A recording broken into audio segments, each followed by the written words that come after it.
Régénération montagne, acte 1. Alors pourquoi Régénération montagne? En quelques mots, déjà pour redonner toutes les qualités, parfois perdues en fait à nos montagnes. Pour aussi reconstituer et renouveler notre offre face aux enjeux contemporains et aux évolutions à venir. Ça, c'est également un vrai sujet. Et aussi et surtout pour aborder avec de la profondeur les sujets qui sont prioritaires et qui méritent d'être traités à la hauteur des enjeux, de façon concrète, même si parfois certains apparaissent comme un Everest, voire un sommet qui s'éloigne au fur et à mesure où on essaie de l'atteindre. Je regarde quelques personnes dans la salle qui sont directement concernées par ce sujet. Alors, ce premier acte porte sur la rénovation de l'immobilier en montagne. Alors, c'est devenu le chantier prioritaire. Effectivement, quand on regarde le bilan carbone d'un voyage en montagne, on sait que le transport reste le poste numéro 1. Par contre, on est face à un vrai sujet d'urgence par rapport à la rénovation de l'immobilier. Il en va de l'attractivité de nos territoires, de l'offre. L'hébergement, il ne faut pas l'oublier, c'est le moteur du tourisme.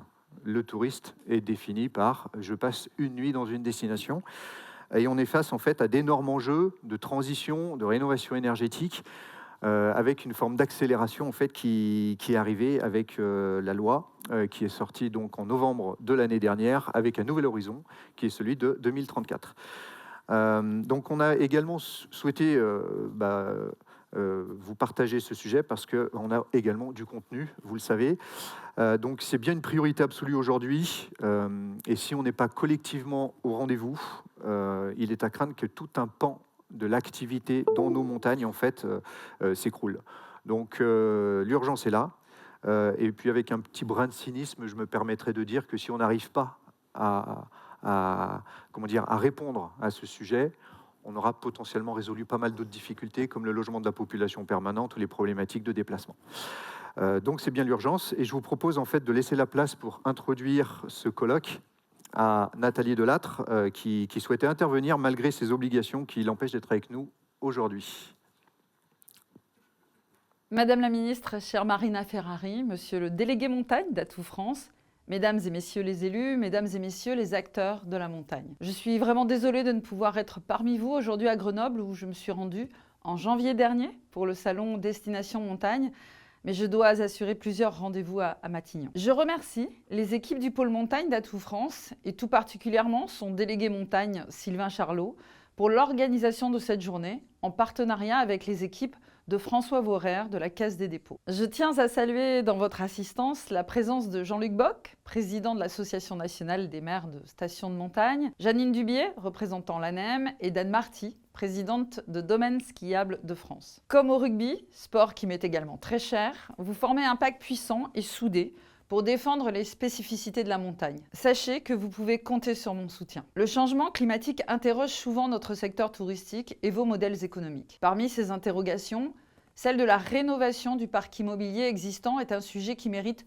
toute notre attention. Dans les stations de montagne, 90% des lits touristiques sont en résidence secondaire, pour la plupart en copropriété. L'interdiction locative des passoires thermiques à compter de 2034 pourrait avoir comme conséquence de faire sortir plus de 60% du stock actuel de lits à la commercialisation. Atout France se mobilise depuis plus de 10 ans sur le sujet de la rénovation de l'immobilier de loisirs en montagne. Notre opérateur a opté pour une approche globale entre équilibre de l'activité économique et vie en station à l'heure de l'adaptation aux défis climatiques. Il dispose d'un savoir-faire précieux, justifiant, s'il en était encore besoin, de conserver un opérateur en matière de tourisme dans notre pays. Adossé au plan Avenir Montagne, le second programme de France Tourisme Ingénierie, intitulé Rénovation des stations, a permis entre 2021 et 2024 d'accompagner 25 destinations de montagne dans la rénovation de leurs hébergements. La restitution de votre travail aujourd'hui est attendue, aux fins de mettre en valeur des méthodes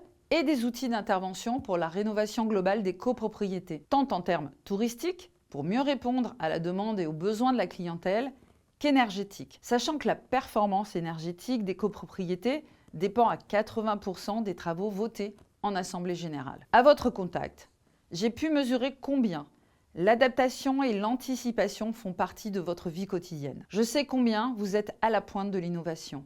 Je suis convaincue que les stations françaises peuvent montrer la voie. J'ai également conscience du travail que vous réalisez depuis bien longtemps pour continuer à évoluer et rester en tête de cordée. Ces efforts ne sont pas toujours reconnus à leur juste valeur et je souhaite ici vous dire haut et fort notre reconnaissance. Faire de la France la première destination durable, c'est d'abord permettre à nos concitoyens, qui sont attachés à leur montagne, de continuer à skier en France. Et le succès croissant de la saison estivale démontre tout le potentiel de la diversification des activités que nous souhaitons promouvoir. C'est un objectif prioritaire du plan Avenir Montagne sur lequel l'État s'est engagé à vos côtés. Et je sais votre investissement plein et entier en la matière. J'en viens maintenant aux Jeux Olympiques et Paralympiques d'hiver dans les Alpes en 2030. J'ai obtenu que le ministère du Tourisme soit représenté au sein de la Solidéo 2030 ainsi qu'au sein du COJOP comme représentant de l'État.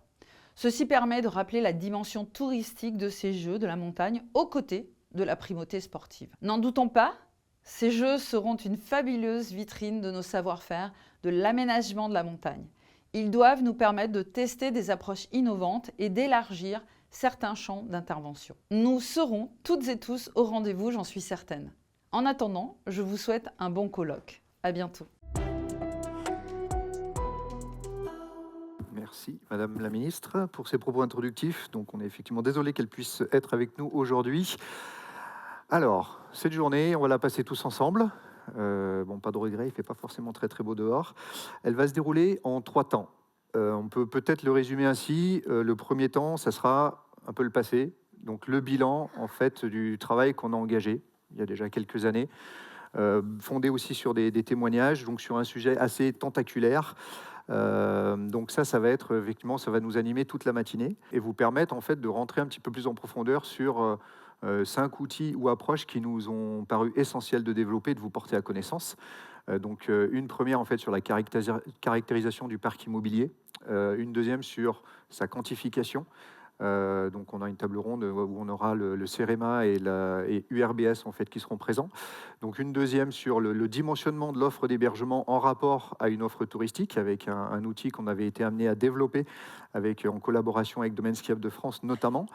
Ensuite on aura une autre table ronde sur tout ce qui va être, une table ronde, un corner sur les outils de financement.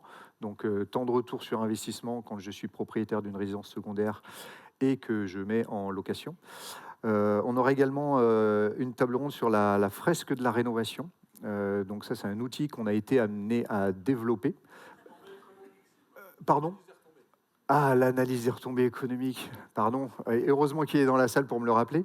Donc, une façon aussi de voir comment on est en capacité de décrypter les retombées économiques sur un territoire de montagne et de voir dans quelle mesure on sera en capacité de le flécher. Mais ça, c'est un sujet qui sera également abordé.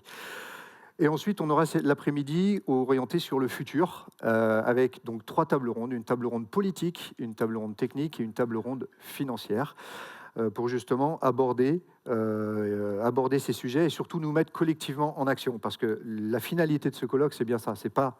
On n'est pas sur une étape unique. Ça doit être le point de départ de quelque chose.